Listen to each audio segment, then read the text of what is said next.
Isa din ba kayo sa mga nanay na nahihirapang pakainin ang mga bata ng nilagang saging? Ganito ang gawin niyo mga mami. Una, hugasan muna natin ang mga saging.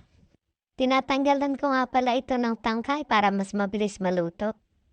Pagkatapos ay patas na natin ito sa kaldero. Pagkatapos ay maaari na natin itong lagyan ng tubig.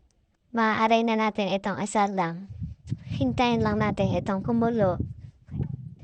At yan kumukulo na, tingnan natin kung luto na ang loob nito. Para sa akin ay okay na itong pagkakalutong ganito. Pwede na natin itong iset aside.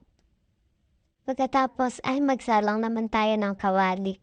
Lagyan natin ng asukal, konting asin, at kalahating basong tubig. Halu-haluin natin ito hanggang sa ito ay maglapot. Kapag ganito na consistency ng ating asukal, maaari na natin itong ahunin.